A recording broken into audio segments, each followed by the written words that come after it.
दुनिया में कुछ ऐसे पौधे भी हैं जो गोश्तखोर होते हैं और कीड़े मकोड़ों, मेंढक, छोटी चिड़िया और चूहे वगैरह को भी नहीं बख्शते, उन्हें चट कर जाते हैं।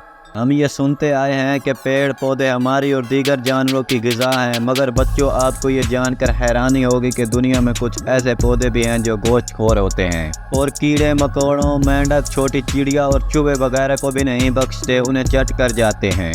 कार्निवोर्स और किलर प्लांट्स इस तरह के पौधों को कहा जाता है। गोश्तखोर पौधे मुख्तलिफ मुल्कों में पाए जाते हैं। इनमें से ऐसे पौधे भी हैं जो कीड़े मकोड़ों के अलावा बड़े मेंढक, चिड़िया, हत्ता के चूहों को भी हज़म कर लेते हैं। गोश्तखोर पौधों की ये इक़साम अमूमन एशिया के बारीनी जंगलात में और ख़ुसूसन बोर्नियो, इंडोनेशिया और मलेशिया के जंगलों में पाई जाती है। ये काई से ढकी ज़मीन पर जिसके नीचे पानी खूब रस रहा हो और मिट्टी बहुत ज़्यादा नम हो, उगते हैं। अमूमन ये पौधे 1500 से लेकर 2650 मीटर बुलंद पहाड़ों पर देखे गए हैं। ये सिर्फ इन खित्तों में पाए जाते हैं जहाँ की ज़मीन में मादनी नमकियात और नाइट्रोजन की कमी पूरी करने के लिए ये पेड़ पौधों, कीड़े मकोड़ों वगैरह को खाने पर मजबूर होते हैं, क्योंकि इनकी नशोनुमा के लिए ये नाइट्रोजन और नमकियात बहुत ज़रूरी होती है। इस पौधे का मटका नुमा जाल 35 सेंटीमीटर ऊंचा और 18 सेंटीमीटर चौड़ा होता है, जिसमें 3.5 लीटर पानी जमा हो सकता है। इसके अलावा इसमें 2.5 लीटर वो सियाल मादा भी होता है जो इसे शिकार को हज़म करने में मदद देता है। इन पौधों के शिकार करने का तरीका बिल्कुल जंगली जानवरों की तरह होता है। मटका नुमा इस पौधे के हाथी के कान जैसे बड़े पत्ते और नुकीले दांतों की तरह कांटे होते हैं, जो देखने में एक मछली के मुंह की तरह दिखाई देते हैं। ये पौधे शिकार के वक्त अपने पत्तों को मुंह की तरह खुला छोड़ देते हैं, जिसमें कीड़े मकोड़े वगैरह इसमें आकर फंस जाते हैं और वो बाआसानी इसे खा लेते हैं। किसी पौधे में सुबह सवेरे मस्त कर देने वाली खुशबू निकलती है।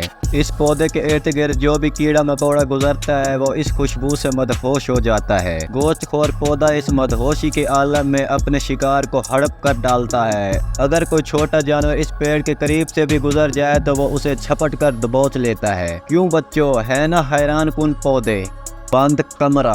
ऊपर बंद कमरे में आसेब है, इसलिए वहाँ कोई नहीं जाता। ये आज से तकरीबन 30 साल पहले का वाक़या है जो मेरे साथ पेश आया था। मैं अपनी नौकरी के लिए सक्खर आया था। यहाँ मेरे मामू रहते थे, तो कुछ दिन मैं इनके घर ठहर गया कि जब तक कहीं और मेरा रहने का बंदोबस्त नहीं हो जाता।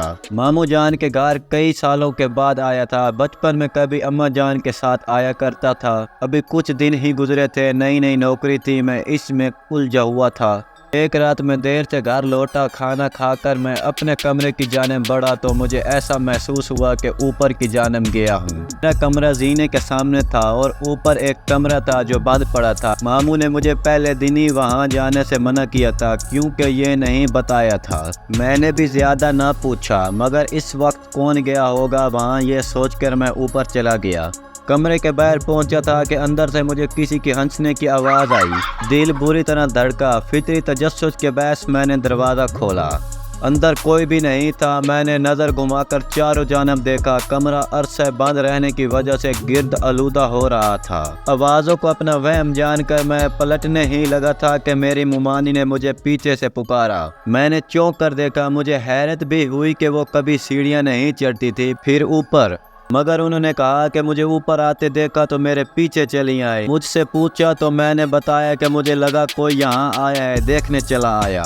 खैर, मैं इनके साथ नीचे आने लगा। अभी 2-3 सीढ़ियाँ ही उतरे होंगे कि मुझे महसूस हुआ कि कोई मेरे पीछे फिर हंसा। ओ मगर वहाँ तो मुमानी थी। मैंने डरते डरते अपनी गर्दन घुमाई और मेरे होश उड़ गए। मेरे पीछे मुमानी की बजाय एक जल्द से हुए चेहरे वाली लड़की खड़ी थी, जिसकी आंखें सुर्ख थीं। खौफ से मैं सीढ़ियों से नीचे गिर पड़ा। वो आस्ता आस्ता मेरे पास आ रही थी। मेरी आवाज़ हलक में ही रह गई थी। बामुश्किल में चीखा तो मेरी आवाज़ पर मुमानी और मामू अपने कमरे से भागे आए।